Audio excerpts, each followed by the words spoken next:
Sengupta, all the wonderful speakers who flank me, the left and the right, and you, ladies and gentlemen. This promises to be a very exciting, very good debate, turnout that we have. It's Good Friday, a holiday, and second, a lot of people believed the local meteorologists when he said there would be a thunderstorm. Be that as it may, we are very happy that you are here. I'm more happy that the speakers who are here. The role of the moderator while moderating is pretty brief, because you've come to listen to the speakers. The moderator will speak at the end, will come up with some remarks. But I shall repeat the topic for this evening. The culture of commemoration is a regressive pastime of fossilized minds. I don't think I need to repeat that, it's stated here as well. So, we proceed as follows. You've got 3 speakers on the right speaking for the motion, 3 speakers on my left speaking against the motion. Each speaker gets 6 plus 2 minutes. That means at the end of 6 minutes, you give a tinkle, not too loud, loud enough for them to hear. And after that, they've got 2 more minutes. That means 8 minutes in all. After each speaker has had his or her say, we're going to have the leader of the opposition come and speak for 5 minutes, followed up by the leader for the proposition speak for 5 minutes. What happens after that? Well, we shall see. In the meantime, may I request the leader for the proposition, Mr. Ashok Vishwanathan, to please step up. Thank you very much. Mr. Chairman, ladies and gentlemen, I am truly intimidated, not just by these formidable surroundings, not even by Lord Curzon's ghost, but by the introductions that have preceded my speech. After an excellent introduction by Dr. Sengupta, replete with touches of vibrant humour, we for the first time found someone introducing the speakers and the chairman who had a genuine sense of humour, because he had his tongue firmly in his cheek. Therefore, taking a cue from his book, I know that today's subject is of an extremely serious nature and a serious ambiance, but I hope you will forgive me if I am not always all that serious. The problem is that we are too serious about what we do. Therefore, I shall begin with a very common schoolboy story of our dear old Mexican boy, Pedro. Pedro went to England, and his mother told him that if he was hungry, he should ask for ham and eggs, which he did in the morning, ham and eggs, and he did that in the afternoon too, ham and eggs, and he did that in the night, and he said ham and eggs, and in the night he phoned his mother and said something to the effect of, "Mama, I go mad, morning ham and eggs, afternoon ham and eggs, night ham and eggs," and his mama told him to ask for roast beef next time. So Pedro at breakfast asked for ham and eggs, but at lunch he said roast beef, and he was asked rare or well done. Pedro said ham and eggs. Mr. Chairman, sir, ladies and gentlemen, unfortunately it is the culture of commemoration that we are up against, which we are opposing and which we are decrying.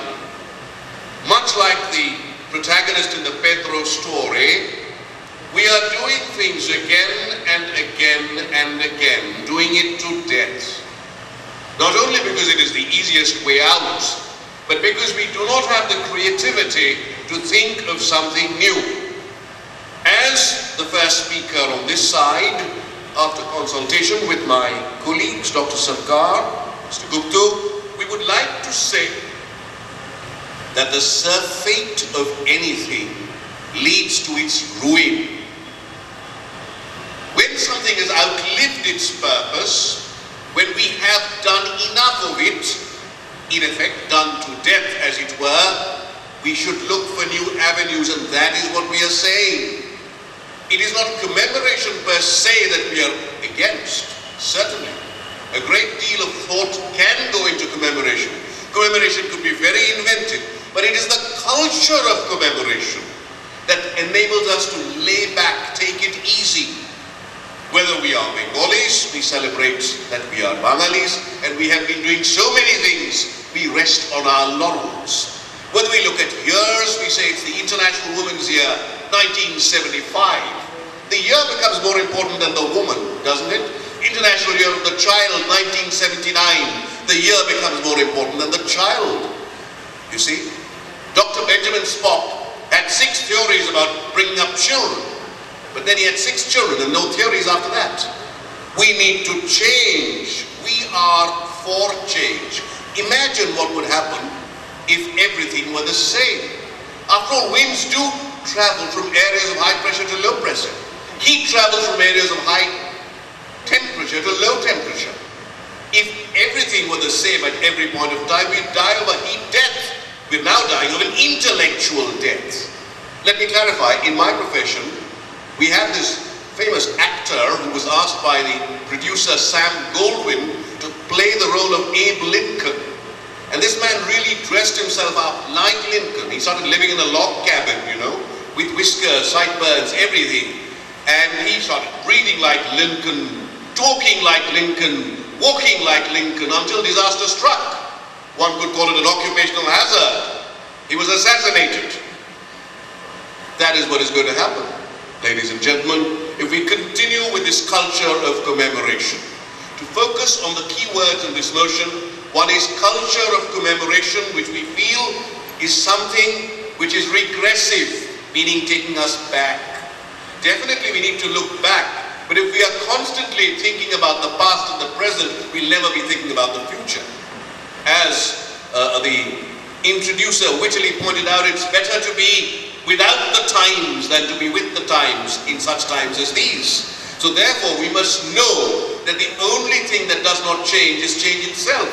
But if we continually go back again and again, we will be regressive. Fossilized?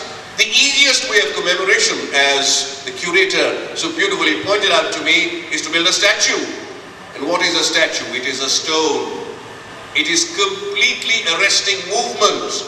And therefore commemoration, the way we see it in this country, the way it is happening now, with Tagore's 150 years, Swami Vivekananda's 150 years, Victoria Memorial will celebrate its centenary 2001, it is just creating statues, perhaps not like Mayavati does, but she's really spoiled one whole 30 acres of this film city by building a whole host of statues, beginning from, Baba Sahib Ambedkar, right down to Kashiram and finally herself. Not as bad as that, but we're going that way. Therefore, ladies and gentlemen, to sum up, what is most important is that we need not take the easy way out. We need to look forward. The culture of commemoration is taking us 2 steps backward. We need to recognize new talent. Even if we do commemorate, let's do it in a new way.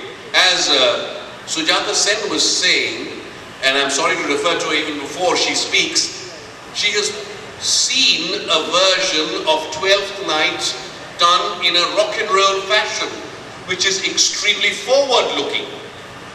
If the 450 years of Shakespeare were to think of ways we adapt Shakespeare, then we really look forward. But if the 150 years of Tagore consist in just enumerating his numerous achievements again and again, then it is that culture of commemoration. I think the culture of commemoration, number 1, is killing the individual spark which is there, and we need to focus on that today when we're going through troubled times. We are living in an extremely precarious world, and our reliance on certain institutions is going to cause us great damage very soon. So keeping that in mind, let's look forward Let's not be swept away by these regressive measures as the culture of commemoration. Let's not fall a prey to being a fossilized mind and not think ahead. Let's look at new avenues, and if we really have to think of commemorating years or talent or cultures, let's do it in a new way. That is what the culture of commemoration is denying. To finally end, I would like to say that the way commemoration is being done in this country, and perhaps to a large extent in this world, that is fossilized. But if that mode be changed, then we don't have anything per se against commemoration. I began with Pedro's story. I would please beg your time to say one more story just before I end, and it's very important, because that is what theories about commemoration deal with. It's again the story of Dr. Benjamin Spock, you know. Spock was against corporal punishment, but once he was repairing his house and he brought some cement, and the street children messed up that cement. So he, started scolding those children, but he didn't believe in corporal punishment. But when they messed up the cement again and again and again, he started beating them up. Whereupon a neighbor asked him, "But Dr. Spock, I thought you didn't believe in corporal punishment." And Spock was first to say, "My ideas hold in the abstract, not in the concrete." Thank you. Thank you, Mr. Vishwanathan. Now, may I request Professor Suren Munshi, as the leader of the opposition, to come forth.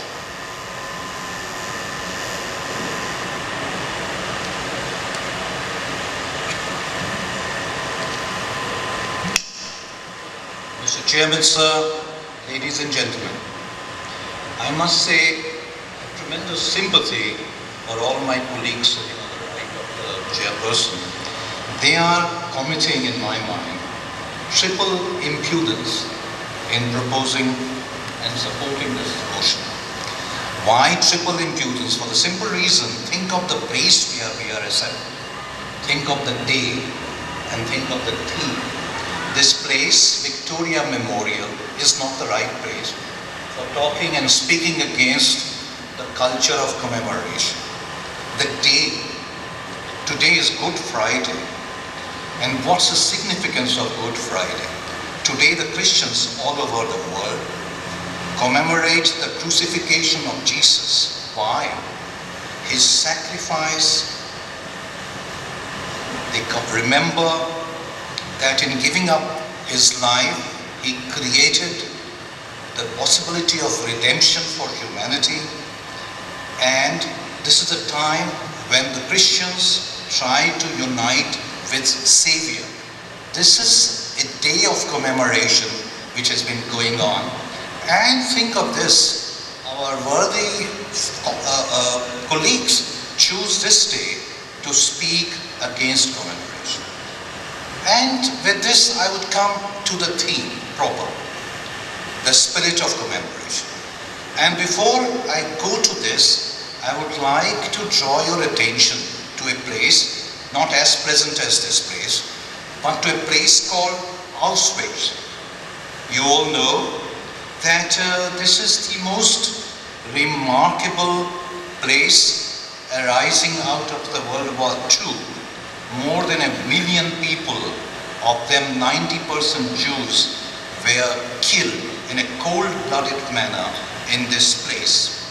And today millions visit this place in order to remember what happened at this place during an extremely brutal phase of world history. There is a plaque there, and I'm not talking about the iron sign Arbeit macht frei, which the German fascist Nazis put up on the gate. I'm not talking about that. There is a plaque which puts in English and Polish translation an aphorism by George Santayana, the famous Spanish American philosopher. And this plaque says, people who cannot remember their past are condemned to repeat it. And that is where commemoration comes into play. We are reminded of the past so that we are not condemned to repeat our mistakes. Now if we go by what our people who are going to, our colleagues who are going to speak for the motion, if we go by the spirit of what they are going to say or what they have already said, should we dismantle this museum called Auschwitz? Should we take down the Santayana plaque? Should we stop visiting the place because we are fed up of old things? Should we do that? If we do it, ladies and gentlemen, we run the risk of another Auschwitz, where not 1 million, but more than 1 million people are likely to be killed with greater sophistication of killing that we have at our disposal. Ashok started by saying he will speak in a lighter note. I'm not going to speak in a lighter note because the topic we are discussing is not a light topic. It's a very serious topic. It deserves all the seriousness that we can command. And I would say that please, we need to understand that commemoration is not just visiting past. It's not just remembering the things that happened in the past. It has a serious function for us. And what is that serious function? It has a serious function of form, it has a serious function of purpose, and it has a serious function of opportunity. I'll illustrate all these 3 points quickly. In a book which is very famous now, War, Memory and Popular Culture, it has been shown that traditions of telling stories about war have taken contemporary forms, and therefore there have been innovations. We don't commemorate war in exactly the same manner as we did earlier. There are newer forms which have been seen, and this particular book goes into details in illustrating this point. I would say something about purpose. Contested Commemorations is another book that is arisen out of a study of World War I in Germany. The scholar, a very, very renowned scholar, showed that it is not right to think that the First World War in Germany was a nationalist